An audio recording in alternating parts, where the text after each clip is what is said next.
Esta es una producción de Grupo Fórmula.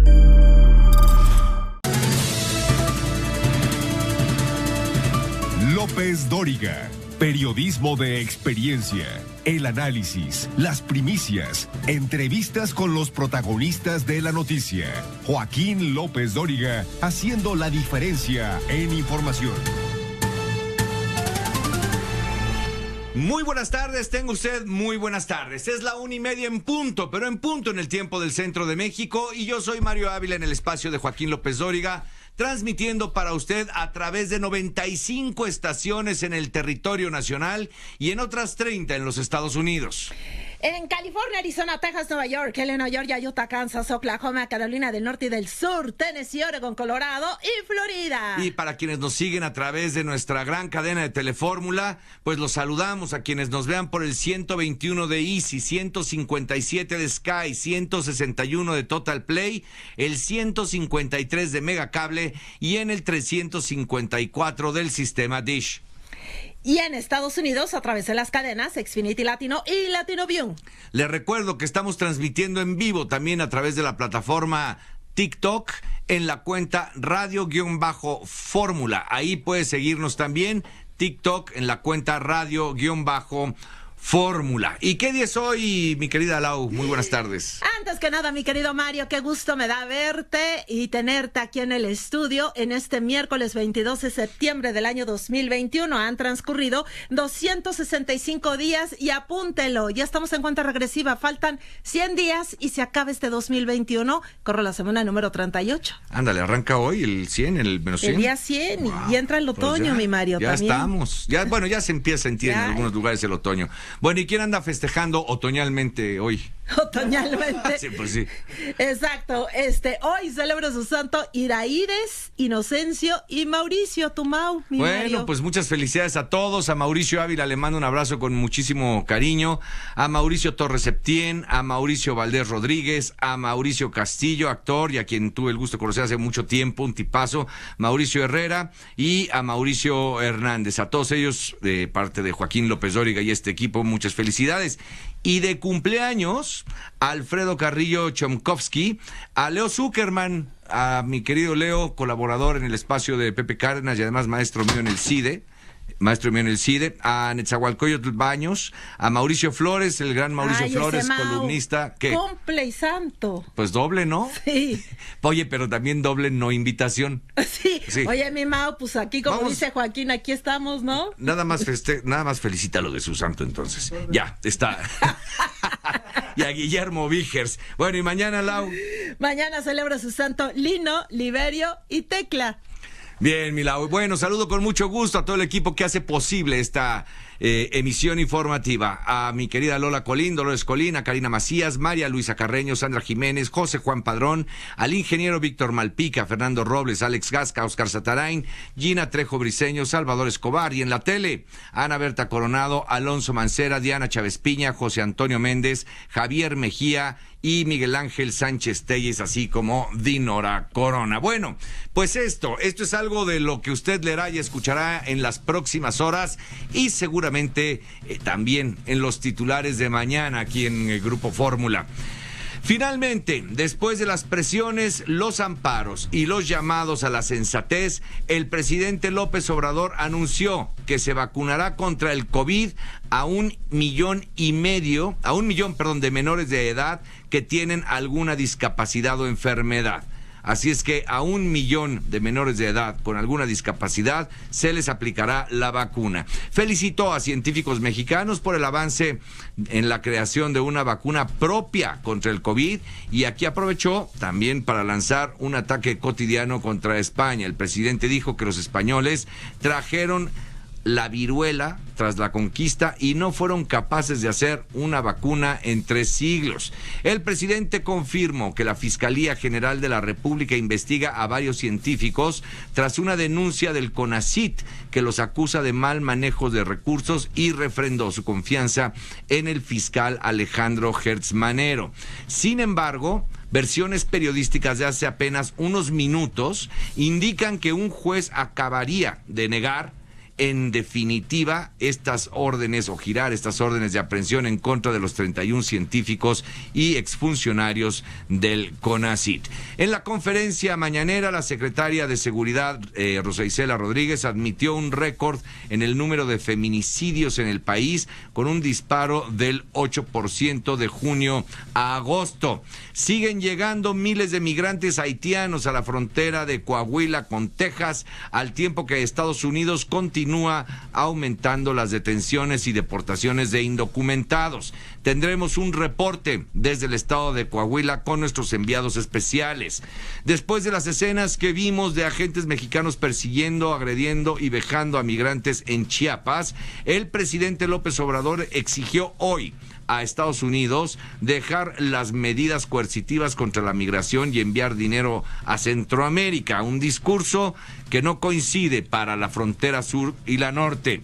Los funerales de Paola y su hijo Dylan, cuyos cuerpos fueron rescatados anoche en la zona del derrumbe del Cerro Chiquihuite, pues han sido ya entregados a sus familiares. Esta mañana se reportó un caos en la Terminal 2 del aeropuerto de la Ciudad de México por presuntas fallas en los sistemas de despacho de Aeroméxico. Sin embargo, en respuesta y a través de un comunicado, Aeroméxico señaló que la información es errónea y que el despacho de aeronaves en ningún momento fue interrumpido y que las operaciones se llevan a cabo con normalidad. Más de 3 años después, el Departamento del Tesoro de los Estados Unidos borró de su lista negra al exfutbolista mexicano Rafael Márquez. Le vamos a contar. Y ahí va a quedar todo. Aquí en México se le abrió una investigación y eso lo dejó fuera del Mundial de Rusia 2018. En el resto del mundo, Lau. Ordena Seguridad Nacional de Estados Unidos investigar la innecesaria violencia de la patrulla fronteriza contra migrantes haitianos, mientras la ONU califica como deplorable la situación de 14,000 migrantes en Texas e insta a no realizar expulsiones masivas. Decisión de Australia de comprar submarinos estadounidenses en lugar de franceses enfrenta ya a Biden y a Emmanuel Macron de Francia. La OMS está con descenso del 9% en el número de contagios de COVID, que sumó 13 a 19, uno de cada 3.600.000 casos. También bajó 7% los decesos en ese mismo periodo, que totalizó 59,000 muertes en el mundo. Desbloquea Naciones Unidas $45 millones de ayuda de emergencia para apoyar al sistema de salud de Afganistán. En un momento le doy todos los detalles. Continuamos.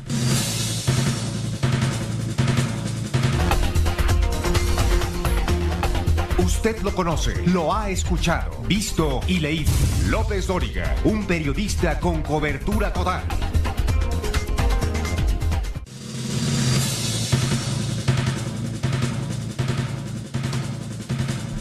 Es la 1:00 p.m. con 43 minutos en el tiempo del centro de la República Mexicana. Esta mañana el presidente de la República confirmó que la Fiscalía General de la República investiga a varios científicos tras una denuncia del CONACYT que los acusa o los acusaría de mal manejo de recursos y refrenda su confianza en el fiscal. Eso ocurrió en las horas de la mañana, en la conferencia de prensa. Sin embargo, hace unos minutos, Juan Antonio Jiménez. Gracias, Mario. A pesar de que un juez federal adscrito al Moloya negó girar órdenes de aprehensión contra 31 integrantes y exfuncionarios del Foro Consultivo Científico y Tecnológico del Consejo Nacional de Ciencia y Tecnología, la Fiscalía General de la República ya solicitó por segunda ocasión la aprehensión de estos investigadores acusados por operaciones con recursos de procedencia ilícita, delincuencia organizada y peculado. Más adelante, Mario, el detalle de esta información. Muchas gracias, Héctor Herrera. ¿Cómo reacciona el rector ante esto? ¿Qué tal, Mario? Te saludo con gusto. Hace unos momentos terminó la ceremonia conmemorativa de los 100 años del lema y escudo universitario en la máxima casa de estudios. Ahí, Mario, el rector Enrique Graue asegura que es un despropósito y también es inconcebible esta acusación de delincuencia organizada en contra de los académicos respecto a esta decisión de la Fiscalía que pide la detención de estos 31 investigadores, Mario. Muchas gracias, Héctor. Trasciende que la Judicatura estaría por emitir un comunicado en unos momentos y aquí se lo presentaremos. Gracias, Héctor. Bueno, y en el caso de los migrantes haitianos, vamos hasta Ciudad Acuña, allá en Coahuila, con Clemente Mancilla. Adelante, Clemente. Mario, muy buenas tardes. Aquí a mi espalda se encuentra la entrada de lo que han acondicionado como un albergue temporal, como un campamento pues para los haitianos. 2,000 haitianos por lo menos se encuentran aquí hacinados en espera de su trámite de asilo político en los Estados Unidos. Los detalles más adelante. Eso de este lado de la frontera. Del otro lado, Francisco Villalobos. Llegan casi 1,000 inmigrantes desde el Río, Texas, aquí a Houston para ser procesados y también muchos de ellos podrán tener al fin su sueño americano que tanto les costó. Los detalles desde Houston, Texas, Mario. Muchas gracias, Francisco. Y este problema comienza a tener ramificaciones para los estados de Nuevo León y Tamaulipas, lugar en el que saludamos a Daisy Fuentes. Daisy.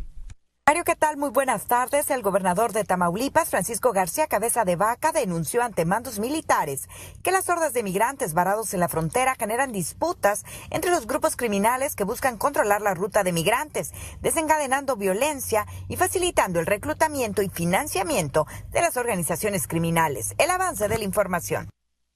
Gracias, Daisy. Como le decía, en la entidad vecina, en Nuevo León, Raimundo Elizalde. Muy buenas tardes, Mario, te saludo con mucho gusto, informarte que en este albergue que tenemos a mi espalda ya se hospedan cerca de 86 ciudadanos originarios de Haití. Estas personas que son cobijadas por el gobierno del estado de Nuevo León, aquí se les brinda atención médica y comida. Los detalles los tendrás más adelante. Muchas gracias. Eso al norte y al sur, en aquella frontera, Samuel Revueltas. El gobierno de México está otorgando acá en Tuxtla Gutiérrez un pase de salida a las y los migrantes. Por lo mismo, en Tapachula básicamente se ha vaciado de personas principalmente de Haití. Los detalles en un momento más. Muchas gracias. Y Leopoldo Espejel, en esta labor periodística que has dado seguimiento al caso del Chiquihuite, pues la noticia se conoció ayer por la noche. Cuéntanos.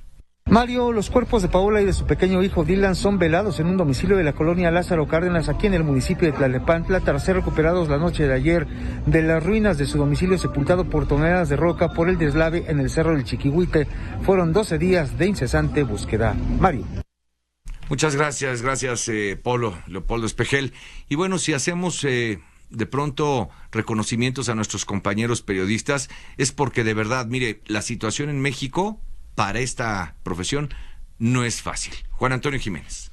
De enero del 2000 a septiembre de este año, México se ha convertido en el tercer país más peligroso en todo el mundo para ejercer la labor de periodismo, al sumar un total de 142 comunicadores ejecutados. Los detalles, Mario, más adelante. Es que es la fragilidad para algunos, pero también para algunas. Sara Pablo. Se rompe récord de feminicidios en agosto. Autoridades reportaron 107 asesinatos de mujeres. Por otro lado, en la conferencia, el presidente Andrés Manuel López Obrador justificó las denuncias en contra de investigadores por presuntos malos manejos. Dijo que se tiene que combatir la corrupción por parejo y una vez más urgió a su homólogo de Estados Unidos a invertir en Centroamérica. Los detalles, Mario, más adelante. Muchas gracias, Sara. Y bueno, la expectativa para los menores. Andrea Meraz. Mario, buenas tardes. El subsecretario Hugo López-Gatell informó que será el próximo martes durante la conferencia mañanera cuando dé a conocer la ruta para vacunar al menos 1 millón de menores de edad. Los detalles más adelante. Muchas gracias. Y bueno, esta capital de la República Mexicana se verá beneficiada con el arribo de bastantes vacunas. Mario, la jefa de gobierno de la Ciudad de México adelantó que llegarán al país 2 millones de vacunas AstraZeneca, de las cuales asignarán un lote para la Ciudad de México y se atenderán a la población de las alcaldías que aún no completan su esquema contra el COVID-19 en vacunación, por lo que esta semana darán a conocer los detalles del grupo al que le corresponda. Mario, un adelanto. Lo que es esta nueva normalidad, las escuelas abren y cierran. Rocío Galván. Hola Mario, te saludo con gusto. De acuerdo con las autoridades de salud en Baja California, son 11 los casos de COVID en planteles escolares, lo que motivó el cierre de 2 escuelas hasta el momento, mientras que el delegado único, Jesús Ruiz Uribe, dijo que serían 20,000 los niños que serían vacunados dentro del grupo de los vulnerables en próximos días. Los detalles te los platico más adelante. Faltan 10 minutos para que den las 2 de la tarde en el tiempo del centro de la República Mexicana. Una pausa. Quédese aquí en Radio Fórmula, cadena nacional e internacional con López Dóriga, hoy con Mario Ávila Roque.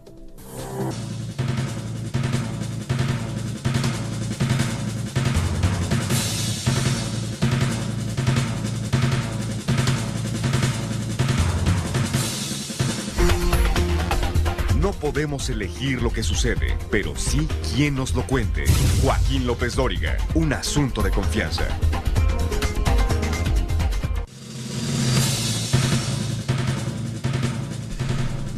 Bien, continuamos con este recuento de asuntos importantes. Héctor Herrera, la nueva normalidad.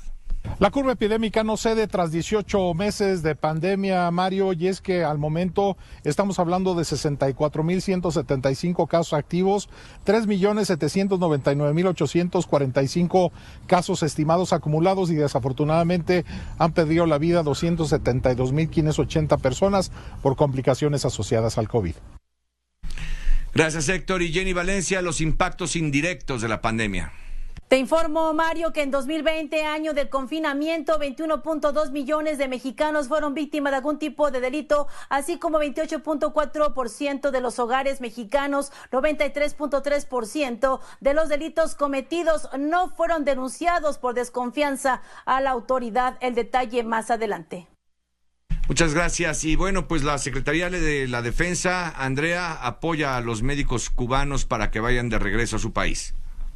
Mario, buenas tardes. La Secretaría de la Defensa Nacional ha realizado 6 viajes a Cuba. 5 de ellos son para el traslado ida y regreso del personal médico que prestó sus servicios aquí en la capital del país. Uno más fue para el traslado de 800,000 jeringas. La historia te la platico más adelante. Muchas gracias. El caso de Rafa Márquez, José Luis Cuevas, adelante. Así es, Mario, te saludo con mucho gusto. El día de hoy, este miércoles, el Departamento del Tesoro de los Estados Unidos ha quitado de su lista negra a Rafael Márquez, además de sus empresas y fundaciones. Los detalles más adelante. Muchas gracias, Javier Giles. Las gobernaturas, adelante. ¿Qué tal, Mario? Esta tarde, las y los magistrados del Tribunal Electoral del Poder Judicial de la Federación resolverán las impugnaciones que presentaron partidos políticos en contra de los triunfos de los ya gobernadores electos de Guerrero, Evelyn Salgado, y de San Luis Potosí, Ricardo Gallardo. Todo parece indicar que no va a haber ningún impedimento para que tomen su cargo. Más adelante la información. Muchas gracias. Mario Vargas Llosa tuvo señalamientos importantes en las últimas horas. Laura Cardoso. ¿Qué tal, Mario? El Premio Nobel de Literatura Mario Vargas Llosa ha hecho una crítica severa a los países donde la libertad de expresión está recortada, como Cuba, Nicaragua, Venezuela y Perú, y es que dice que sin democracia no hay libertad de expresión. Esto fue durante su participación en el foro Los Desafíos de la Libertad de Expresión, organizado por la Universidad de Guadalajara. Los detalles adelante. Un mayor número de controles para el cablebús. Raquel, cuéntanos. Mario, la empresa que opera el cablebús deberá contar con supervisores en cada estación para que tomen las decisiones adecuadas en caso de fallas, informó la jefa de gobierno de la Ciudad de México, Claudia Sheinbaum, quien dijo que se están tomando las medidas pertinentes para evitar incidentes como los ocurridos en días pasados, en los que se suspendió el servicio por largo tiempo y con pasajeros a bordo en las cabinas. Mario, un adelanto de la información. Gracias. No sabe usted, bueno, a lo mejor si vive en Monterrey, allí en Nuevo León sí lo sabe, pero para quienes no, llovió de una forma ayer en la capital de Nuevo León impresionante. Raimundo Elizalde. Buenas tardes, Mario. Informarte lo que ha ocurrido en las últimas horas. Fuertes rachas de viento, lluvia y también show de luces con tormenta eléctrica es lo que se presentó durante las últimas horas en el área metropolitana. Hubo encharcamientos, vehículos que fueron arrastrados por el agua y también fallas en el sistema de Metrorrey. Ahí un vagón comenzó a incendiarse. Los detalles los tendrás más adelante. Muchas gracias. Esta es una manifestación de la fuerza de la naturaleza. La otra está en la isla de Palma, en España. Casi 200 casas arrasadas por la lava, unas 6.000 personas evacuadas y un río de magma que prosigue su camino hacia el mar y que afecta a una superficie de más de 150 hectáreas. Es el panorama que deja el volcán Cumbre Vieja 2 días después de entrar en erupción en la isla española de La Palma. Los mejores jinetes del mundo estarán pues en San Miguel de Allende, allá en Guanajuato. El pintor José Luis, adelante. Así es, Mario, te saludo con mucho gusto. Los mejores jinetes del mundo estarán en nuestro país del 28 al 31 de octubre. Todo esto con el gran premio que se estará desarrollando en San Miguel de Allende. Vale la pena destacar en ese sentido que serán pruebas por equipos, pruebas individual. Los detalles más adelante. Muchas gracias, ingeniero Alberto Hernández Unzón. Pues escuchamos con interés el pronóstico. Adelante.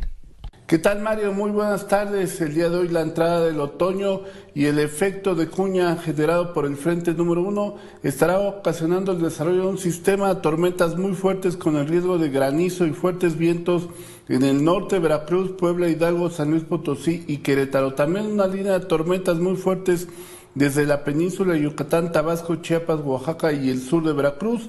El día de hoy en Valle de México 24 grados centígrados con vientos del norte de 20 a 35 kilómetros por hora. Mario, muy buenas tardes.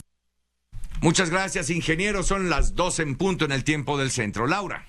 Gracias, Mario. El presidente Joe Biden anunció una nueva donación de vacunas anticovid para ampliar la campaña en países en desarrollo durante una cumbre virtual sobre la pandemia. Serían unas 500 millones de dosis. La erupción del volcán Cumbre Vieja en Isla Española de Palma arrasó 154 hectáreas y ha destruido 320 viviendas. Y esta es la alerta que el dióxido de azufre alcanza ya Marruecos, Túnez, Francia, Italia, Argelia y Libia.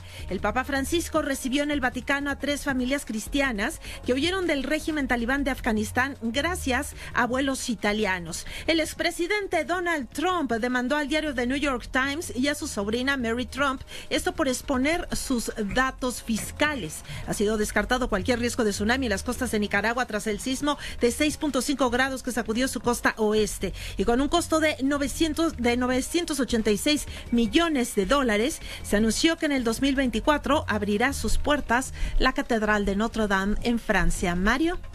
Muchas gracias, Laura. Y bueno, pues vamos a ver cómo está la cotización del peso dólar el día de hoy. El interbancario para los grandotes, para el mayoreo. Ese está en 20.06. El de las casas de cambio, el de a pie, 20.29. Y el de los bancos, en ventanilla, 20.61. Repito, interbancario, 20.06. Casas de cambio, 20.29. Y en los bancos, 20.61. Héctor Herrera, el petróleo. El precio del barril de petróleo se está reportando, Mario, en $66.99. Reporta una variación de más 39 centavos de dólar respecto al precio previo y se ubica $24.89 por arriba del precio de referencia para este año, que es de $42.1 por barril. El reporte.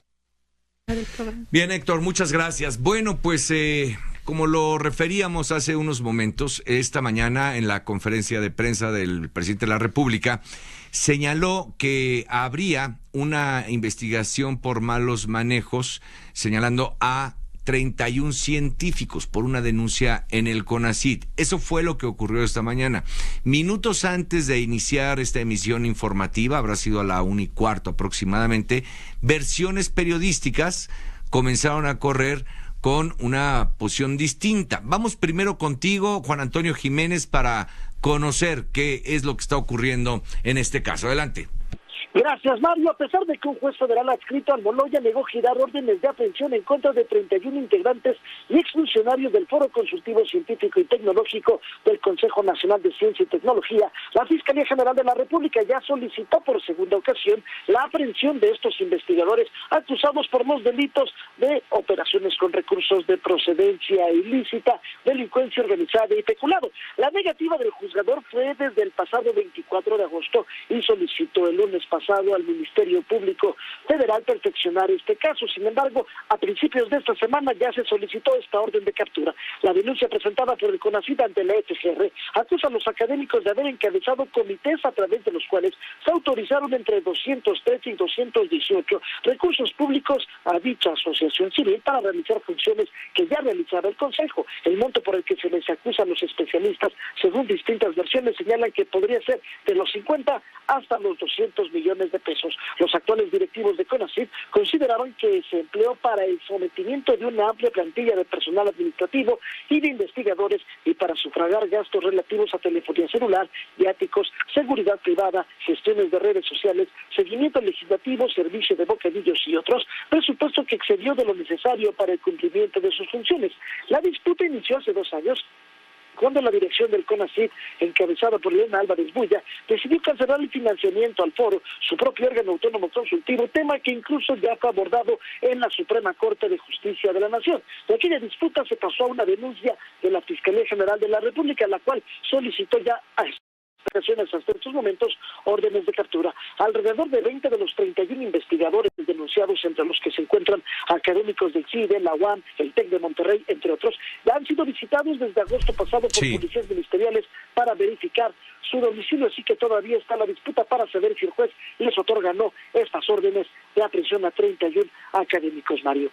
Bueno, entonces, a ver, Juan Antonio, muy amplio el reporte y muchas gracias, pero para precisar sobre este diferendo que se ha generado en estos minutos, diríamos, el presidente anuncia una orden de aprehensión que se habría liberado en contra de ellos. Hace unos minutos un juez lo negaría, pero entonces nos dices que la Fiscalía ha reactivado una segunda orden de aprehensión, ¿es correcto? Sí, o sea, ha solicitado ya una segunda. Lo que hicieron ellos fue precisamente solicitar una orden de captura, la cual les fue negada porque no había los suficientes elementos como para poder imputar a estos académicos. Entonces les regresan esta carpeta de investigación y ahora, de nueva cuenta, están mandando esta solicitud para obtener las órdenes de captura ya con las correcciones hechas. Bien, pero entonces estamos hablando de minutos y de hace unos momentos, exactamente. Así es, y todavía no se sabe si el juez les concederá o no estas órdenes. Muchas gracias, Juan Antonio. Muy buenas tardes. Héctor Herrera, ¿qué dice el rector de la Universidad Nacional Autónoma de México? ¿Qué tal, Mario? Pues fíjate que después de que se diera a conocer estos señalamientos, acusaciones en contra de estos investigadores de diferentes instituciones académicas, el rector de la Universidad Nacional, de la máxima casa de estudios, Enrique Graue, califica esta acción, Mario, como un despropósito y algo inconcebible. De hecho, esta tarde, durante la ceremonia conmemorativa por los 100 años del lema y el escudo universitarios, el rector indica que esto es un despropósito, esta acusación de delincuencia organizada contra los académicos, ya que a los científicos de este país, dice hoy el rector, no se les debe tratar como delincuentes de ninguna manera, y es que se busca imputar a estos investigadores por diferentes delitos, ya como lo decía Juan Antonio, peculado, uso ilícito de atribuciones, facultades, lavado de dinero, sobre todo los integrantes de este llamado foro consultivo, que supuestamente o presuntamente ya recibieron de forma ilegal 50 millones de pesos por parte del CONACYT durante la administración del presidente Peña Nieto. En este entorno, Mario, académicos de la Universidad Nacional, de la UAM, del TEC de Monterrey, también comunidad de profesores, por supuesto, y de alumnos, a través de diferentes comunicados están expresando su rechazo a esta que califican como persecución, pero están expresando sobre todo su solidaridad a estos 31 científicos de diferentes instituciones académicas, porque aseguran que pues son personas reconocidas a nivel nacional, a nivel internacional, colaboran y de manera académica y administrativa en diferentes científicas, por lo que este presunto uso de fondos de procedencia ilícita, que así se ha descrito, pues sería como formar parte de una organización delictiva, lo cual está muy lejos, Mario, hay que subrayarlo, de lo que hace la comunidad científica en el país. Mario. Bien, Héctor, muchas gracias por el reporte. Muy buenas tardes. Buenas tardes. Son las 2:07 en el tiempo del centro de la República Mexicana. Bueno, pues en la cobertura periodística que Leopoldo Espejel ha traído para usted sobre esta tragedia del deslave en el Cerro del Chiquihuite, ayer por la noche, a tempranas horas de la noche, se daría a conocer que finalmente se encontraron estos dos cuerpos. Leopoldo, te saludo, estás en vivo allá en el Cerro del Chiquihuite. Sí, Mario, muy buenas tardes. Recordarás que 6 horas antes platicamos con Jorge Armando, el esposo de Paola y padre de Dylan. Él esperaba que fueran recuperados y así ocurrió. A las 8:30 de la noche, finalmente los cuerpos de Paola y de Dylan fueron rescatados. La Fiscalía confirmó a través de pruebas genéticas su identidad y en estos momentos, como tú observas, se está llevando a cabo pues el velorio en la segunda sección de la colonia Lázaro Cárdenas. En unos minutos más, Mario, habrá de iniciar pues la misa de cuerpo presente. Al respecto, Mario, preparamos una cápsula. Los cuerpos de Paola y de su pequeño hijo Dylan son velados en un domicilio de la colonia Lázaro Cárdenas, segunda sección entre la Nepantla, tras ser recuperados la noche de ayer de las ruinas de su domicilio, el cual quedó sepultado por toneladas de rocas tras el deslave en el Cerro del Chiquihuite. Fueron 12 días de incesante búsqueda conjunta entre los cuerpos de rescate de distintas corporaciones coordinadas por Protección Civil Estatal Municipal, la Guardia Nacional, Marina y el Ejército Mexicano. A las 8 de la noche de este martes, maquinaria pesada comenzó a fracturar las enormes rocas de más de 300 toneladas de peso en la zona donde binomios caninos detectaron la posible ubicación de los cuerpos y exitosamente se logró su recuperación 45 minutos después. Gracias a Dios ya los tenemos y más que nada agradezco a Dios y agradezco a todos los muchachos que trabajaron para nosotros, que dieron la vida, más que nada. Hubo mucha gente del gobierno, todo realmente, estoy muy agradecida por eso. En verdad que no tenemos con qué pagarle. La Fiscalía Mexiquense certificó mediante pruebas genéticas su identidad y posteriormente los restos fueron entregados a sus familiares esta madrugada. Sí, yo estoy tranquila. Yo era lo que quería y se lo dije. Ahorita de antemano voy a la zona 0 a agradecerle a la gente que hizo el favor de dejarme a mi hija sacarla de ahí. Ellos me apoyaron hasta el último momento. Vecinos de la zona expresaron su solidaridad con Jorge Armando, quien permaneció en la zona 0 hasta que se encontraran a su esposa y a su hijo. Pues yo creo que es como un descanso hacia él, ¿no? De que ya de esa frustración de que no encontraba a su esposa y a su hijo, ¿no? Yo creo que más que nada ya es como un descanso para él. Y ya una tranquilidad que por lo menos ya los tiene en cuerpo y que ya les va a dar sepultura, ¿no? Dios sabe. Él tiene buenas y tiene malas, o sea, que confíe en Dios y que le eche muchas ganas. Apenas el pasado 14 de septiembre fue rescatado de entre los escombros el cuerpo de Mía de solo 3 años de edad. Este jueves, al mediodía, despedirán a Paola y a Dylan, quienes serán sepultados junto a Mía en el panteón de la colonia La Presa. El desprendimiento de rocas motivó la evacuación de 178 viviendas, ubicadas en los 5 polígonos de riesgo, de las cuales varias familias serán reubicadas. Sería más pues problema de seguir así con el miedo, que sí se oyó muy feo, sí fue muy feo el... ¿Prefieren la reubicación? Pues la verdad sí. ¿Ya no se puede dormir con tranquilidad? No, ya no. Ya es estar con el miedo. A oír cualquier ruidito o cualquier se oye que algo topa o algo y ya siente que son pues el cerro. Esta tragedia, ocurrida el pasado 10 de septiembre, cobró la vida de 4 personas, dejó con severas lesiones a un estudiante de psicología y cambió la vida de quienes viven en esta zona de constante riesgo. Desde el Cerro del Chiquihuite, con imágenes de Alberto Muñoz Tlauis, Leopoldo Espejel, Grupo Fórmula. Mario, hasta este lugar de la colonia Lázaro Cárdenas ha llegado pues decenas de personas para solidarizarse con Jorge Armando y con la familia de Paola, de Dylan y de Mía. Lo que en estos momentos en vivo, Mario, pueden observar nuestros amigos del auditorio desde las faldas del Cerro del Chiquihuite. Ya se desarrolla la misa de cuerpo presente, Mario. Muchas gracias, Leopoldo. Muy buenas tardes. Buenas tardes.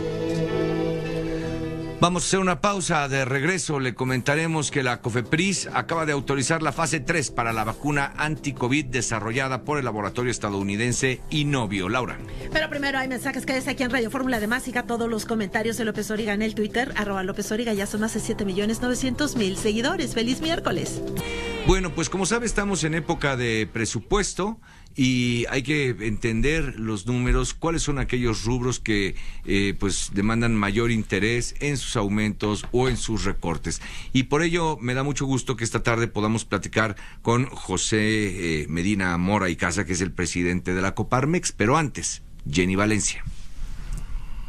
José Medina Mora y Casa es actualmente presidente nacional de la Confederación Patronal de la República Mexicana. Es licenciado en Ingeniería Civil por la Universidad Iberoamericana. Cuenta con 2 maestrías de la Universidad de Stanford, la primera en Ciencias de Ingeniería con especialidad en Sistemas y la segunda en Administración de Empresas con especialidad en Finanzas, así como un doctorado profesional en Dirección de Proyectos de Ingeniería por la misma universidad, además de una maestría en Gobierno y Políticas Públicas por la Universidad Panamericana Campus Guadalajara. Es fundador y presidente del Consejo de Administración de Compus Soluciones, una empresa mayorista integradora de soluciones de tecnología de información y comunicaciones. En 2007, la revista Expansión lo colocó entre los 100 empresarios más importantes de México. En 2011, EGI lo nombra Emprendedor del Año en el sector de tecnologías de información. información. En 2012 participa en diversos consejos de empresas e instituciones de beneficencia y sociedad civil. Es consejero de Endeavor de Occidente y miembro del Consejo Consultivo de Nafinsa y Banamex. Cabe destacar que de 2014 a 2017 fue presidente de Coparmex Jalisco, del 2016 al 2019 vicepresidente nacional de fortalecimiento estructural y en el año 2020 fungió como secretario general de la Coparmex. Actualmente José Medina Mora es presidente nacional de la Coparmex para el periodo 2021-2022. Entre sus objetivos resaltan encontrar consensos con el gobierno federal, defender contrapesos, instituciones y la participación ciudadana, así como continuar con el impulso de la nueva cultura salarial y cambiar el paradigma sobre el empresario rico a costa de la pobreza de sus trabajadores. Para Grupo Fórmula, Jenny Valencia.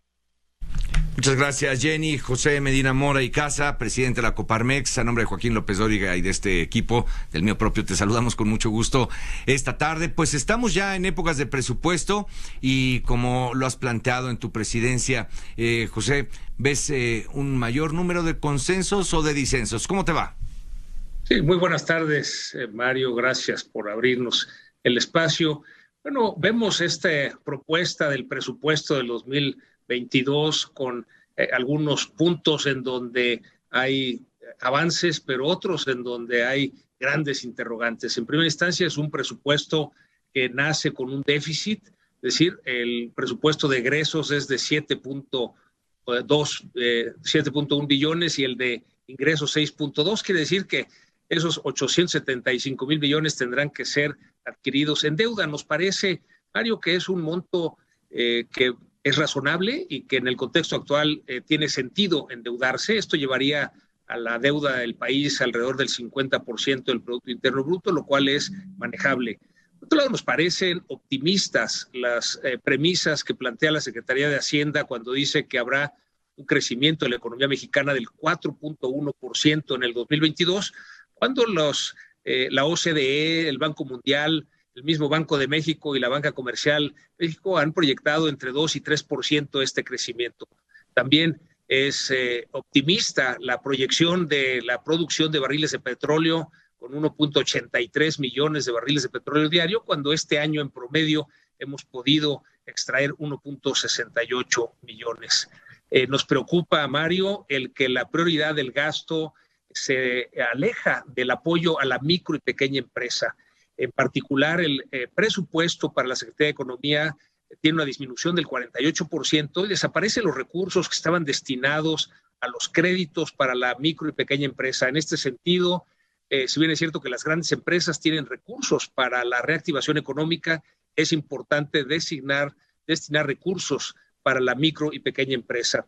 Por otro lado, en cuanto al presupuesto, si bien es cierto que hay un incremento de 10%, este se concentra en la pandemia y en las vacunas, y no es que no sean importantes, pero no podemos olvidar que lo que nos dice Coneval es que hay 15 millones de mexicanos que perdieron el servicio de salud que tenían en el 2018 en solo 2 años, 15 millones adicionales a los que ya había, que ya son 37 millones de mexicanos que no tienen acceso a servicios de salud, y consideramos en la Coparmex que se deberían destinar ciertos recursos para dar estos servicios de salud.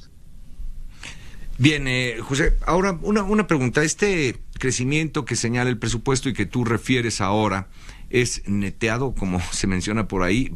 ¿Por qué lo digo? Porque cayó tanto el crecimiento, o decrecimos tanto durante la pandemia, que estas cifras, digamos, eran tanto cuanto esperadas, pero no corresponden a que realmente el país está creciendo 4.1, realmente se está recuperando. Entonces, ¿cómo lo verían ustedes? Sí, lo dices muy bien, Mario. La caída de la actividad económica en el 2020 fue de 8.5%, y si bien es cierto que este año tendremos un rebote del 5 al 6%, si lo comparáramos con la actividad económica no del 2020, sino del 2019, todavía estaríamos viendo un crecimiento negativo. El reto, Mario, es que efectivamente logremos un crecimiento sostenido para el 2022, 2023, 2024. Ahí es donde este presupuesto estipula un crecimiento del 4.1, que es superior a lo que esperan los expertos tanto nacionales como extranjeros, lo cual se puede traducir en que haya menos ingresos para el gobierno y por lo tanto se tendría que cubrir con un endeudamiento adicional, Mario. Ahora, en lo que toca a las empresas, pues se criticó mucho la inacción del gobierno en la época de pandemia. Esto si lo contrastamos con varios países que decidieron apoyar a su industria, puede ser cualquier industria, no estoy refiriéndome a alguna en específico, pero hubo apoyos a las industrias a costa de endeudamiento. Digamos, esa fue en términos generales la lógica en muchos gobiernos en el mundo. En México esto no ocurrió. Ahora se habla de un endeudamiento como el que mencionas de poco más de 800,000 millones de pesos, pero tampoco impacta fuertemente a reactivar la economía y, como tú dices, a las pymes, ¿no? Sí, hay, Mario, un análisis que hace la OCDE en donde se explica por qué la actividad económica en México cayó el doble de lo que cayeron en promedio las economías en todo el mundo. Y tiene que ver directamente con esto que mencionas, que el gobierno en nuestro país decidió no apostarle a inyectar recursos para la reactivación económica.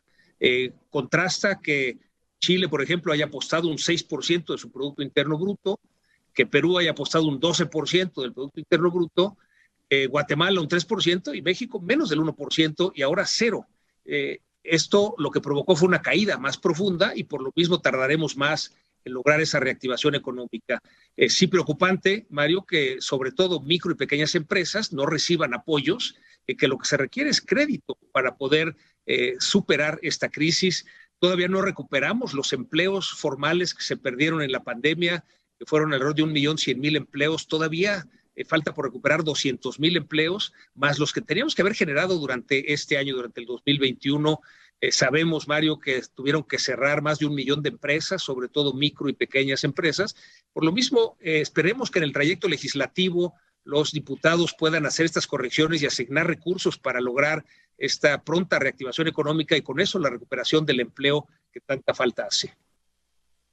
Bien, pues José Medina Mora y Casa, presidente de la Coparmex, muchísimas gracias por haber aceptado esta charla, esta entrevista que seguramente tendrá reedición ahora que esté Joaquín de regreso. A su nombre y el mío propio te agradecemos y éxito en las gestiones que tengan ante los legisladores para que el acomodo de los dineros pues sea un poco más satisfactorio e impulse la actividad de las empresas. Muchas gracias. Muchas gracias, Mario. Buenas tardes. Gracias, muy buenas tardes. Laura. Hay mensajes que es aquí en Radio Fórmula, cadena nacional e internacional, hoy con Mario Ávila Roque. Además, puedes seguir el programa López Dóriga en TikTok, Radio-Fórmula. Y ahora escuchamos a Laura Pérez Cisneros. Laura. Gracias, Mario. El presidente confirmó que la Fiscalía General de la República investiga a varios científicos tras una denuncia del CONACYT que los acusa de mal manejo de recursos. Pero este mediodía se informó que un juez negó en definitiva girar órdenes de aprehensión contra 31 científicos y exfuncionarios de CONACYT. Ante esto, la Fiscalía General de la República ha solicitado un segundo paquete de órdenes de captura. El rector de la UNAM, Enrique Graue, calificó como un despropósito y una acusación inconcebible la investigación por delincuencia organizada contra los académicos. El presidente de la Coparmex, José Medina Mora y Casa, dijo en este espacio que ven el presupuesto del próximo año con algunos puntos de avances y grandes interrogantes y que les preocupa que se alejen los apoyos a las micros y pequeñas empresas. El presidente López Obrador anunció que se vacunará contra COVID a 1 millón de menores de edad que tengan alguna discapacidad o enfermedad. En la conferencia mañanera, la Secretaría de Seguridad, Rosicela Rodríguez, admitió un récord por el número de feminicidios en el país con un disparo de un 8% de junio a agosto. Siguen llegando miles de migrantes haitianos a la frontera de Coahuila con Texas, al tiempo que Estados Unidos continúa con detenciones y deportaciones de indocumentados. Los funerales de Paola y su hijo Dylan, cuyos cuerpos fueron rescatados anoche en la zona del derrumbe del Cerro del Chiquihuite. El Departamento del Tesoro de Estados Unidos borró de su lista negra al exfutbolista mexicano Rafael Márquez por presuntos vínculos con lavado de dinero y narcotráfico. Mario.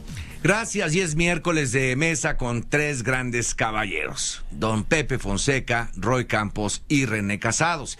Y para dar un espacio más amplio a sus reflexiones, le pido a don Pepe nos deje con una provocación. Como cada miércoles haremos una breve pausa y regresamos con ellos.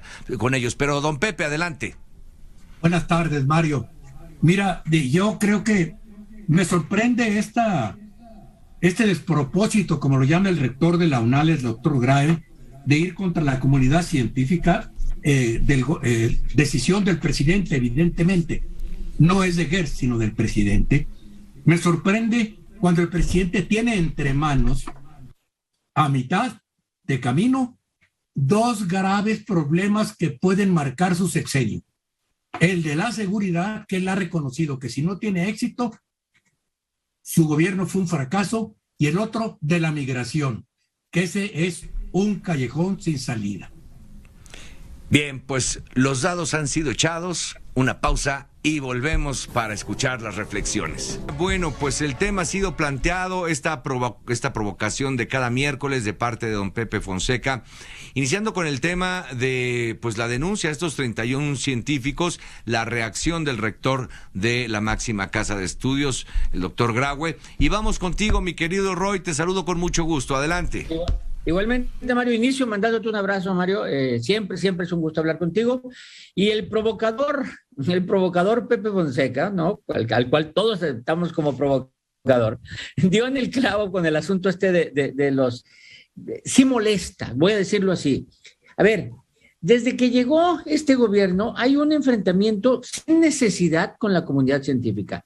Sin necesidad, lo digo, porque yo creo que es una comunidad que no estaba metida en la política, no tenía por qué estar, y que si me apuras creo que votó por López Obrador. O sea, yo creo que no tenía por qué pelearse. Y llegó con un pleito con CONACYT con ellos, ¿no? Rompió convenios con las universidades privadas, canceló ciertas becas, ciertos mecanismos para los becarios, y se enfrentó a una comunidad científica en el momento de la pandemia. Esta comunidad científica no ha apoyado a la directora de CONACYT. La directora de CONACYT fue acusada en cierto momento de que ciertas alimentaciones, banquetes, pero se separó cuando llegó con un prestigio ganado, porque no era mal elemento como investigadora la directora de CONACYT, pero se enfrentó a lo mejor por falta de reconocimientos. Pero llegar a este momento en donde los acusan de delincuencia organizada, de uso de recursos ilícitos, como si fuera narcotráfico, y por cumplir su trabajo, funcionarios del CONACYT, por cumplir su trabajo, estaban haciendo su trabajo. Creo que están cayendo en un exceso, peleándose por una comunidad que no los va a perdonar, porque es una comunidad de científicos reconocidos en el mundo, y creo, a lo mejor yo por egresado de la Facultad de Ciencias, conozco varios nombres de los que se mencionan ahí. Creo que es un pleito innecesario, injusto, no tiene futuro, y hace bien el rector y otros académicos en ponerse la camiseta de la ciencia y defender a la comunidad científica. Entonces, como provocación, creo que fue muy buena, Pepe, porque hay que tomar postura al respecto. O sea, son una comunidad científica respetada, respetable, y que no se les debe atacar con cuestiones ideológicas. ¿Y tú, mi querido René, vas por la misma línea? Absolutamente de acuerdo, y como siempre, si hay razón, fundamentos, acusaciones, pues que se presenten, que prevalezca ahí la vía jurídica. Pero bueno, es la línea del modelo, del esquema de la política como confrontación y la exaltación de la misma. Y justo...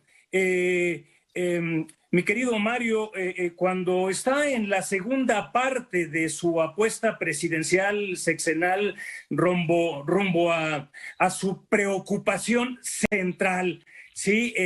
Que conlleva todos sus afanes y sus energías, que es el control de la sucesión presidencial, y hacia donde encamina muchísimas de sus cuestiones de estar confrontando y polarizando constantemente. Concentra todo ello y se concentra en ello porque para él es central la construcción y la prolongación de su herencia, de su legado y reproducción de dinastía política transeccional. Justo al medio de este camino, como digo, entonces él sigue agregando a su campaña permanente y a su acción política todos estos enfrentamientos. Cuando mencionó el tema también don Pepe, tiene enfrente, ¿sí?, dos crisis que pueden ser, como bien dicho, ¿sí?, punto y seguido de la gravedad a la que se enfrenta la agenda política mexicana, que es la de seguridad y la crisis migratoria.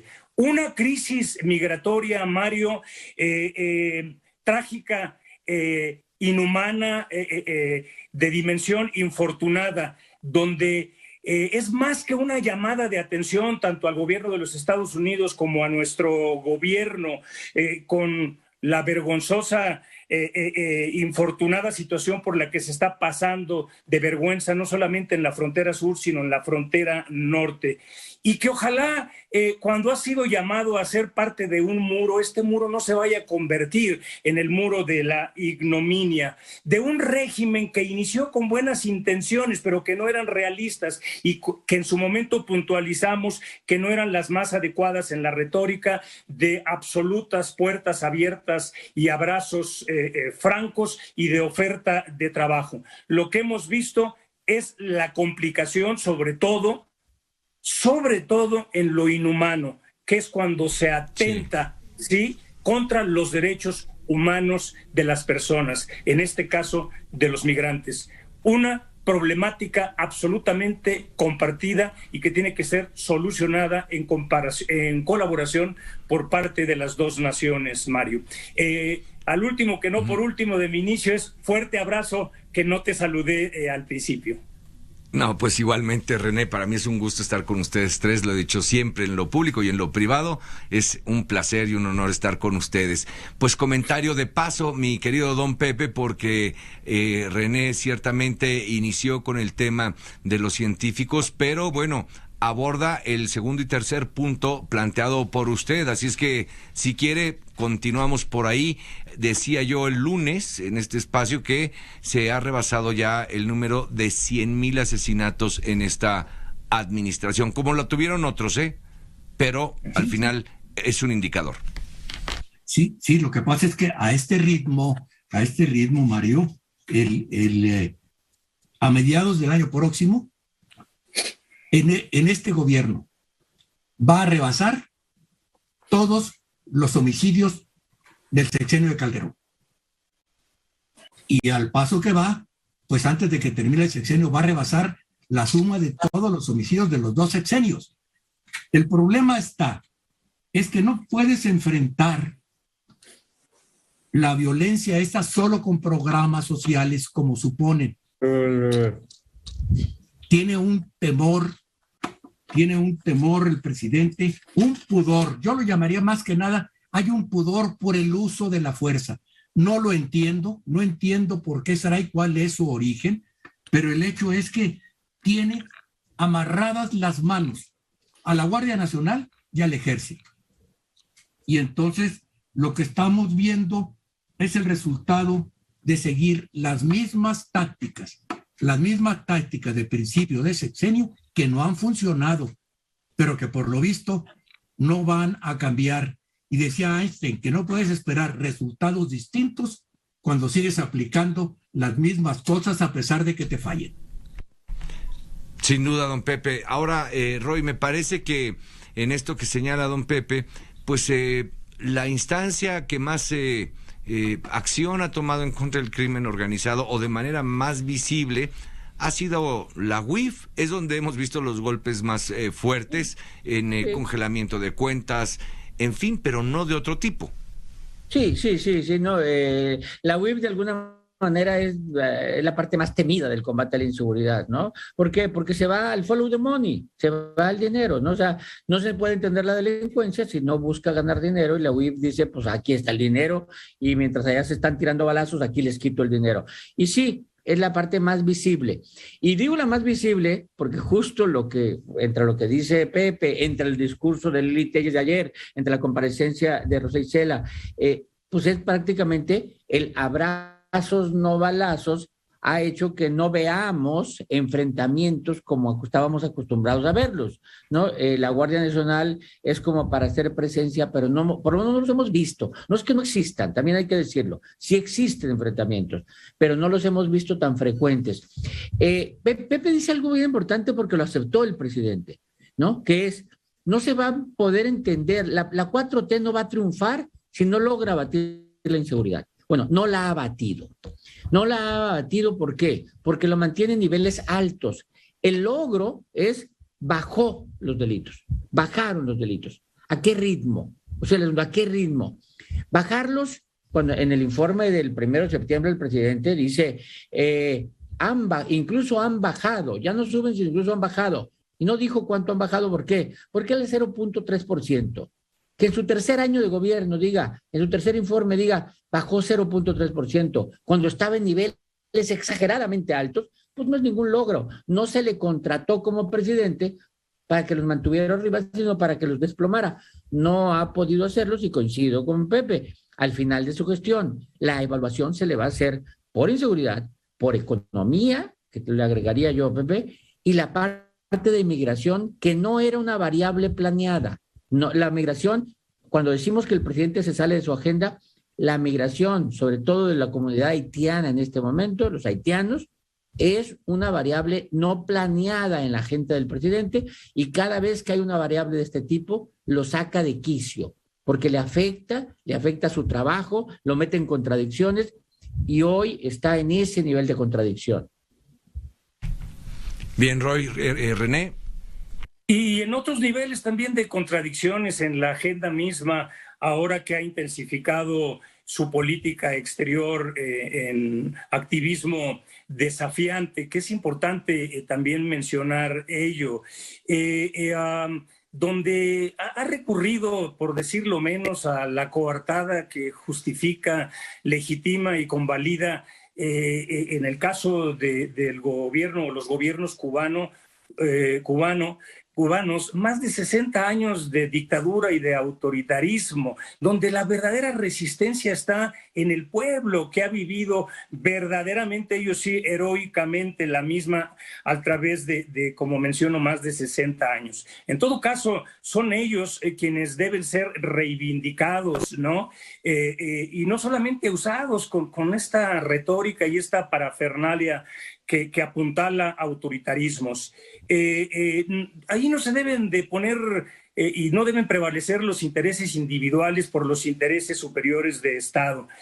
Por lo demás, esto ha creado mucho ruido, mucha polémica y mucha crítica, Mario, disonancias, y esto se creó también deliberadamente en la víspera misma con la invitación a Díaz-Canel del encuentro y de la cumbre de la CELAC.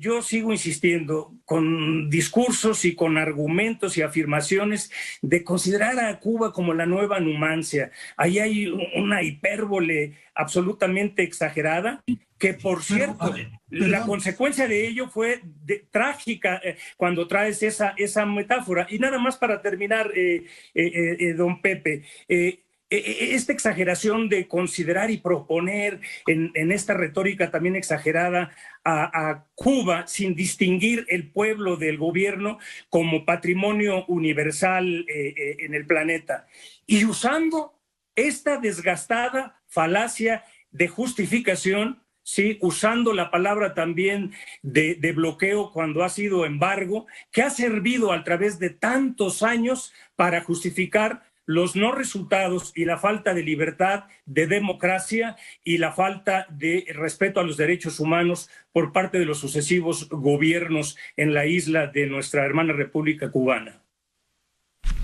A ver, bien, René, pues justo quería yo proponer a la mesa que para la ronda de final de comentarios, pues pudieran regalar a la audiencia, desde su punto de vista, pues alguna reflexión sobre la CELAC. Digamos que, si me permiten ser yo también audiencia, era algo que esperaba escuchar de ustedes el día de hoy. Pero mira, René ha dado paso a ello. Entonces, si les parece, para una ronda final de comentarios, les preguntaría ya alejados del fin de semana su opinión y, bueno, pues qué dirían de este encuentro de la CELAC. A ver, empezaría yo, Mario. Mira, la CELAC, formalmente, si nos vamos al contenido de la CELAC, pasó desapercibido. Es un contenido de una reunión, decir, la creación de una agencia del espacio, luego se burlaron de ella, pues es realmente para hacer satélites, o sea, está bien, creación de un fondo de ayuda, está bien, todo bien, pero las notas de la CELAC se la llevaron. Uno, los discursos anti-Venezuela, anti-Cuba, anti-Nicaragua de parte de Uruguay y de Paraguay. Esa fue una nota. Y dos, para nosotros, ¿qué nos queda? El alineamiento del presidente y del gobierno actual, el alineamiento con un grupo de países más ligados a Cuba, o sea, con Cuba prácticamente. Y no solo por la CELAC, sino por los días previos, la invitación a los festejos patrios. Entonces, lo que nos queda es que López Obrador decide una alineación hacia Cuba en un momento en donde estamos colaborando con Estados Unidos por el TLC y por la migración. La llamada del presidente de China, que es un poco jugar también a la geopolítica. Estamos en una CELAC, que la CELAC es la OEA sin Estados Unidos, ¿no? Sin Estados Unidos y Canadá, pero la OEA sin Estados Unidos, y le damos entrada a la voz de China. Es de alguna manera un juego geopolítico. Es un juego geopolítico que no sé cómo nos lo toma Estados Unidos. O sea, yo creo que Estados Unidos no quedó nada contento con esta reunión. O sea, así como mi punto de vista, nada más. No, y con el mensaje otra opinión. Y con el mensaje de Xi Jinping, Roy, que te digo. Sí, o sea, no quedó nada contento, digamos. No, mira. Vamos con usted, don Pepe, ahora sí. Mira, Mario, yo creo que la CELAC, al final de cuentas, es lo que el presidente siempre ha visto. La CELAC es una prolongación de su política interna. En su política interna, el presidente, en este rejuego que está haciendo, lo que ha buscado siempre, acreditarse como un gobierno de izquierda, a pesar de que, como comentábamos hoy en la mañana, Roy y René y yo, temprano que hablamos, a pesar de que el presupuesto del presidente lo podría suscribir el líder del Partido Republicano en el Senado de Estados Unidos y lo aprueba, por lo conservador y neoliberal del presupuesto federal del gobierno del presidente López Obrador. ¿Por qué? Porque ha mantenido una prudencia y una disciplina financiera. Entonces lo tiene que compensar con gestos políticos hacia la izquierda, que al final de cuentas los americanos son muy prácticos, son irrelevantes. El que dejemos hablar y que ven Xi Jinping y que nos diga que quiere mucho a Latinoamérica y que quiere entrar en Latinoamérica, no significa nada, porque a ver, ¿qué está construyendo China en México? ¿Dónde están las inversiones chinas en México? Las fuertes de verdad, frente a un intercambio en que el 87% de nuestra economía, importación y exportación, depende del comercio con Estados Unidos y con Canadá. Punto. China es 1%. Ayer lo citaba estas estadísticas Eduardo Ruiz Gil. Entonces, pues es un gesto político que lo que pasa es que en el ambiente polarizado que tenemos aquí, ya vemos que casi como si estuviera,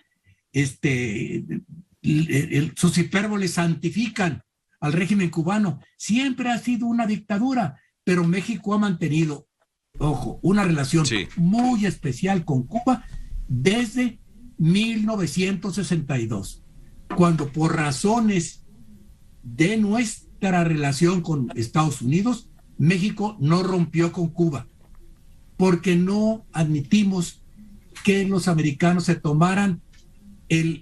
abrogaran el derecho de en determinado momento invadir a Cuba. Y por eso nosotros que tenemos experiencia histórica, no podemos condonar que entren tropas extranjeras a otro país. Esto explica mucho la relación que hemos tenido con ellos, pero que cambió cuando la crisis de octubre de los misiles del 63, que Cuba con misiles allí amenazó la seguridad americana, México respaldó a los Estados Unidos. Bien, don Pepe. René, un minuto, por favor, porque estamos ahí un poco presionados con el tiempo, pero te escuchamos. Correcto. Al final, Mario, don Pepe, Roy, la pregunta central pues sigue siendo en qué se beneficia nuestro país con este cálculo de intencionalidad estratégica de política exterior que seguramente existe. Sabido es que no es la primera ves que México juega la carta cubana, la carta latinoamericana o la carta china, en este caso también, como un mecanismo de acción política para ganar margen de acción, con el agregado que también se menciona de que esto te capitaliza y te ayuda a tener rentabilidad comunicacional al cohesionar a tus bases y en determinado momento cuando lo necesites hasta de inflamar el sentimiento patrio. Pero aún suponiendo que así fuera, en los hechos ahí está la realidad que mencionó don Pepe, por mencionar nada más en la relación y en la dependencia geoestratégica, geocomercial, geoeconómica del comercio. Y además, una cosa es que pretendas jugar esas fichas como factor para tomar distancia o margen de acción, y otra cosa es que eso te sirva para justificar también con tu retórica regímenes autocráticos. Sí. Pero Mario, don Pepe, Roy, no vaya a suceder como cuenta la anécdota de la historia mexicana en su picaresca, que en tiempos de don Venustiano Carranza, algunos de sus colaboradores más cercanos le propusieron: oiga, don Venustiano, han invadido territorio mexicano buscando Pershing y los suyos a Francisco Villa, declarémosle la guerra a los Estados Unidos. Y dicen que don Venustiano respondió: claro que sí, declarémosle la guerra a Estados Unidos, para luego rápidamente preguntar: oigan, ¿y si ganamos después, qué hacemos? Fuerte abrazo. Bueno, pues muchas gracias. Mario. Gracias, René. Gracias. Un abrazo a los tres, muchas gracias. Son las 3 de la tarde con 2 minutos, una pausa, volvemos. Quédese aquí en Radio Fórmula. El día de ayer se dio a conocer en redes sociales una imagen que pues alerta en todo momento a la ciudadanía de Morelos, porque en este acceso principal a la ciudad, provenientes de la carretera libre de la Ciudad de México, hay un paso a desnivel. Este paso a desnivel presenta pues déjeme llamarlo así, un doblamiento o un vencimiento en la unión de sus partes. Esto, bueno, pues fue rápidamente investigado por nuestra parte y es por ello que hoy quisimos platicar con Pedro Enrique Clement, quien es coordinador estatal de Protección Civil allá en Morelos, para que nos pueda comentar qué es lo que pasa, porque después de lo de la línea 12, créame que hoy la atención a estos pasos a desnivel, o al menos a estas estructuras elevadas, es total. Pedro, ¿cómo le va? Muy buenas tardes. Buenas tardes, Mario. Buenas tardes a todos los que nos escuchan. Adelante. Nada, pues preguntarle sobre esta imagen, Pedro, que bueno, sabemos que como otras entidades han padecido muy fuerte el tema de las lluvias, pero hoy nos centramos en esta imagen que compartimos ahora en televisión de la unión entre estas dos estructuras que forman parte del paso a desnivel en la entrada a Cuernavaca. Sí, es un puente vehicular que pasa por, precisamente da vialidad hacia dos avenidas muy importantes. Es el cruce de la avenida Emiliano Zapata con avenida Heroico Colegio Militar. Es un puente que ya tiene un buen rato, tendrá más de 10 años de haberlo construido. Es un puente que efectivamente tiene es una curva prácticamente ese puente. Y desde ese punto de vista, bueno, de acuerdo a las verificaciones que se han hecho ahí en el lugar, porque también igual comenzaron a correr algunas fotografías, estaban nerviosos, hay en el lugar unas uniones que dejan un claro, y que eso es lo que pone nervioso a la población, pero son claros que están de acuerdo a lo que establecen la gente que lo revisó y gente que tiene la capacidad técnica para hacerlo. Es normal para evitar precisamente el choque por los calentamientos, enfriamientos del puente que se expande y se comprime. Es normal esta parte. Hay una junta que va por ahí en algunas partes, que es la que está deteriorada tal vez. Nosotros revisamos, bueno, la Coordinación Estatal de Protección Civil a través de nuestra área técnica se revisó el puente en noviembre del año pasado. Y volvimos a hacer una revisión por el nerviosismo, que volvieron a salir esas fotografías, que son las mismas que están saliendo ahora. Alguien las hace públicas y pues comienza a ponerse nerviosa la gente, pero se volvió a revisar el puente nuevamente en abril-mayo, y se determinó la misma situación. Lo que sí necesita es un mantenimiento mayor ese puente. Así se le hizo saber al propio ayuntamiento. ¿Perdón? ¿Es una cuestión del ayuntamiento, Pedro, o del gobierno del estado? Sí. No, es un puente, es una infraestructura municipal.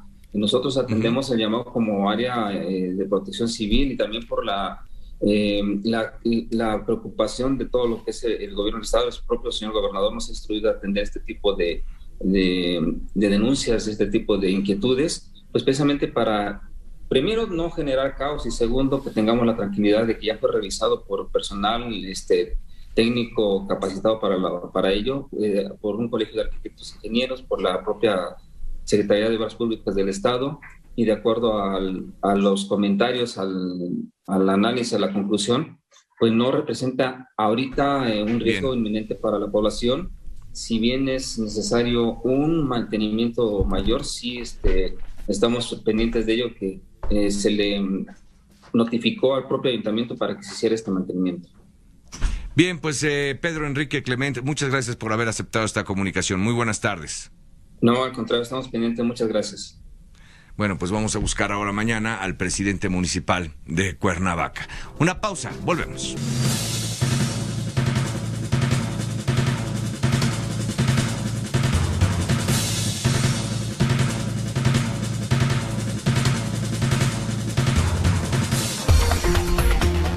Usted lo conoce, lo ha escuchado, visto y leído.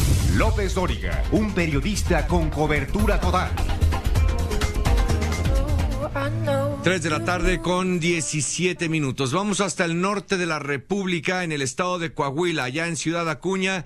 Israel Aldave se encuentra presente ya con nuestro compañero Cristian, camarógrafo, para atender periodísticamente lo que este evento de los migrantes haitianos pues ha atraído reflectores y la atención por las propias condiciones del tema. Israel, te saludo con mucho gusto, igualmente a Cristian. ¿Cuánto tiempo se echaron y acaban de llegar, no? Sí, así es, Mario. ¿Qué tal? Gracias. Muy buenas tardes. 18 horas de camino, Mario, nos hicimos para llegar a este punto aquí en Ciudad Acuña, en el estado de Coahuila, que es parte de la frontera de nuestro país con Texas, en los Estados Unidos. Nos encontramos justamente, Mario, en esto que pues hace unos días era un campo deportivo, varias canchas de fútbol son las que están a nuestro alrededor, pero desde hace unos días, Mario, pues este centro deportivo se ha convertido en el centro de refugiados de estos migrantes haitianos, un campamento de migrantes exclusivamente, Mario. ¿Por qué? Pues porque aquí pueden andar libremente y no por las calles de esta Ciudad Acuña, que se ha convertido también en su ciudad cárcel. Las imágenes, Mario, que vemos en las imágenes precisamente de Cristian Ramírez, pues son las mismas que vimos hace unos cuantos días en Tapachula, Chiapas, en la frontera sur de nuestro país. Gente hacinada, viviendo en condiciones pues infrahumanas, Mario, si me lo permites señalarlo, gente durmiendo así en condición de calle en estos momentos. Conmovedoras las imágenes que observamos justamente en estos momentos, unas pues pequeñas madres con sus hijos tapándose con esta pues lona de color azul del fuerte y sofocante sol que se deja sentir aquí en este punto del norte de nuestro país. Fíjate, Mario, que así de conmovedoras pues son estas imágenes, ver estos pequeños pues que no saben qué pasa, no saben por qué se encuentran justamente hacinados en este campamento de migrantes haitianos. Vemos aquí justamente pues una casa de campaña, Mario. Esta casa de campaña, vale la pena señalarlo, pues no es de ellos, se los regaló una persona, un coahuilense pues de buen corazón, que se las regaló prácticamente para que puedan pasar a la noche con un pequeño techo, aunque sea de esta pues casa de campaña. Justamente, Mario, pues vemos en estos momentos como también Médicos Sin Fronteras ya ha hecho acto de presencia justamente aquí en este campamento de migrantes. ¿Esa es la unidad móvil de Médicos Sin Fronteras? Sí, es la unidad móvil de Médicos. A ver si te puedes acercar un poco a ellos y que nos relaten qué es lo que están haciendo, Israel, en estos momentos, porque lo que sí, por supuesto. Aquí nos encontramos con... A ver, adelante. Aquí nos encontramos justamente, Mario, con una de las representantes de Médicos Sin Fronteras. ¿Nos podrías comentar cuáles son los padecimientos principales que han atendido ustedes en esta acción? Lo siento mucho, es que no estoy autorizada yo para para dar comunicaciones. Eso tiene que ser el coordinador de terreno. ¿De acuerdo? Muchas gracias. Como lo escuchamos, Mario dice que no está favorecida para dar declaraciones. Sin embargo, pues ya los habíamos visto trabajar en Tapachula, Chiapas, Mario, y las principales atenciones que ellos brindan son curar estas heridas, estas ampollas, estas llagas impresionantes que todos y cada uno de ellos prácticamente tienen en sus pies, luego de haber recorrido miles y miles de kilómetros, incluso haber atravesado más de 9 países para llegar aquí a este punto del territorio nacional. Ahora, Israel, dentro de lo que alcanzas a ver en este momento, porque sabemos que acaban de llegar tras un recorrido de 18 horas, pero dentro de lo que acabas de ver, ¿adviertes presencia de las autoridades municipales, estatales o federales? Es decir, ¿de alguno de los 3 órdenes de gobierno hay algún médico, hay algo, alguien que puede estar en asistencia a esta gente?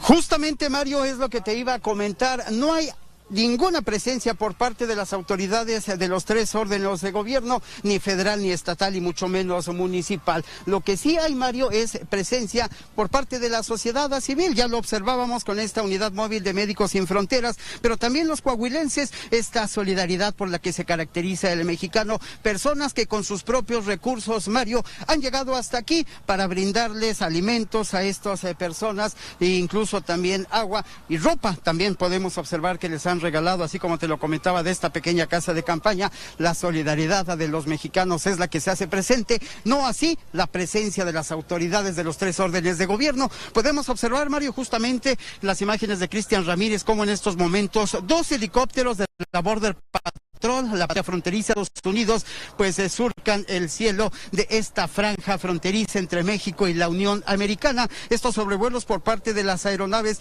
han sido constantes, Mario, desde nuestra llegada aquí justamente a Ciudad Acuña, en el estado de Coahuila, en donde también vale la pena señalar, Mario, que en este recorrido vía terrestre no pudimos ver, a diferencia de otros estados, la presencia de inmigrantes. ¿Por qué no la pudimos ver, Mario? Pues porque son muy fuertes los retenes que se han montado en las entradas y salidas de cada una de las ciudades que nos trajeron hasta aquí, hasta este punto del norte del territorio nacional. Sí. Son elementos, por supuesto, de la Guardia Nacional y del Instituto Nacional de Migración los que impiden el paso. Revisan minuciosamente cada automóvil, cada camión, por supuesto, del transporte público, y si llegan a identificar a algún migrante, en este caso haitiano, pues inmediatamente son bajados de esta unidad, de este automóvil donde viajaban, y por supuesto, remitidos para posteriormente ser deportados a su país de origen. Vemos en estos momentos, Mario, justamente como estas personas de buen corazón. Israel, nada más hacer una pregunta. Sabemos que tú y Cristian han estado en cobertura todo ello, iniciando desde Tuxtla Gutiérrez, y recuerdo muy bien el trabajo periodístico que hiciste a personas que habían encarcelado.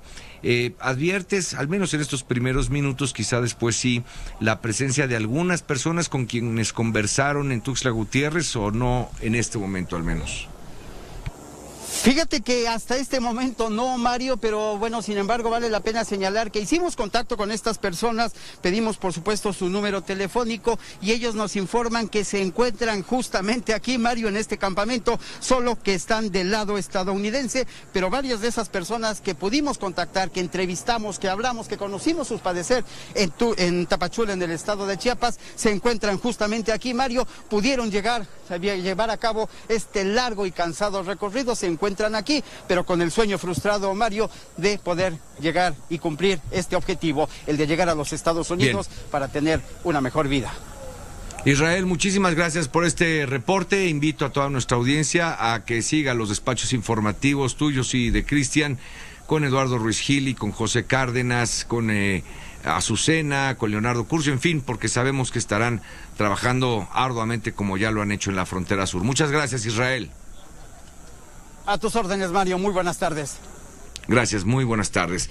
Son las 3 de la tarde con 25 minutos prácticamente, y pues nada, agradecer el favor de su atención.